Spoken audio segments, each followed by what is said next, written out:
Hi అండి, అందరికీ నమస్కారం అండి. ఫ్రెండ్స్, మనకి ఇప్పుడిప్పుడే మరొక బ్రేకింగ్ న్యూస్ అప్డేట్ అయితే రావడం జరిగిందండి. అది కూడా విద్యుత్ ఛార్జీలు పెంచిన ప్రభుత్వం అంటూ మనకు లేటెస్ట్ న్యూస్ వచ్చిందండి. అయితే ఇందుకు సంబంధించిన పూర్తి వివరాలు అయితే తెలుసుకుందామండి. వీడియోని అయితే ఎక్కడ స్కిప్ చేయకుండా చూడండి ఫ్రెండ్స్. వీడియో నచ్చినట్లయితే ఒక లైక్ చేయండి ఫ్రెండ్స్. లైక్ చేయడం వలన మనకు తెలిసిన ఇన్ఫర్మేషన్ మరి కొంతమందికి రీచ్ అయ్యే అవకాశం ఉంటుంది. ఇక లేట్ చేయకుండా వివరాల్లోకి వెళ్ళిపోదాం.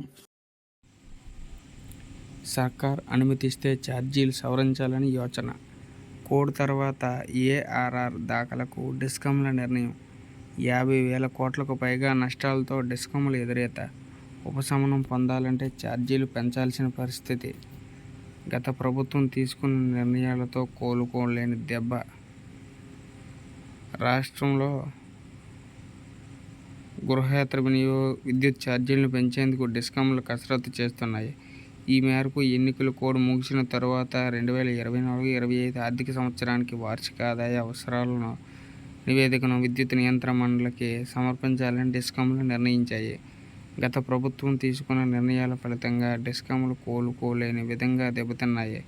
లోపభూయిష్ట విధానాలకు తోడు ప్రభుత్వ ప్రతిష్టను పెంచే క్రమంలో డిస్కంలు నిండా మునిగాయి. 2022-23 వరకు లెక్కలను పరిశీలిస్తే 50,275 కోట్ల మేర నష్టాలను డిస్కంలు మూటగట్టుకున్నాయి. దీనికి తోడు 2016-17 ఆర్థిక సంవత్సరం నుంచి 2022-23 ఆర్థిక సంవత్సరం దాకా ట్రూ అప్ ఛార్జీలు 12,550 కోట్ల మేర ఉండగా ఆ మొత్తాన్ని తామే చెల్లిస్తామని గత ప్రభుత్వం ఘనంగా ప్రకటించింది. కానీ చివరకు చిల్లిగవ్వ కూడా విడుదల చేయలేదు. ఇంధన సర్దుబాటు ఛార్జీల రూపంలో ఇవ్వాల్సిన 2,378 కోట్లను ఎగ్గొట్టింది.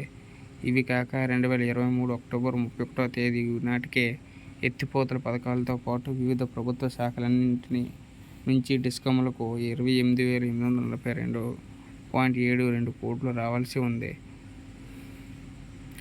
మరోవైపు విద్యుత్ కొనుగోళ్లకు సంబంధించి సింగరేణికి 19,431 కోట్ల దాకా డిస్కంలు బాకీ పడ్డాయి.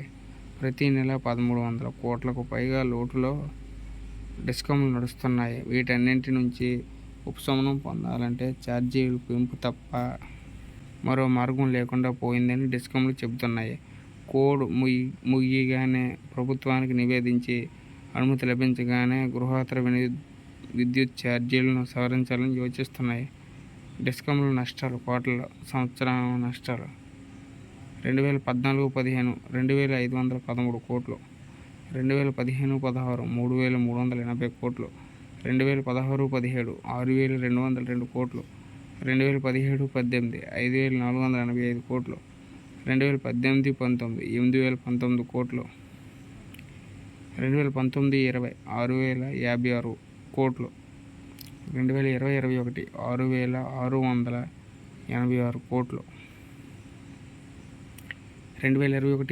831 కోట్లు, 2022-23 18,728 కోట్లు, మొత్తం 50,275 కోట్లు.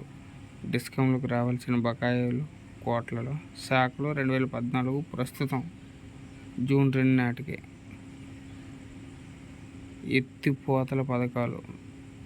మిషన్ భగీరథ 1,53,558 కోట్లలో. Panchayati Raj water board 36,23,932. మున్సిపాలిటీలు 13,11,657. కేంద్ర ప్రభుత్వం 82,720. ఇతర అన్ని శాఖలు 15,95,28,842. 2016-23 మధ్య ట్రూ అప్ 12,550. ఇంధన సర్దుబాటు ఛార్జీలు 2,378. మొత్తం 43,770 కోట్లు.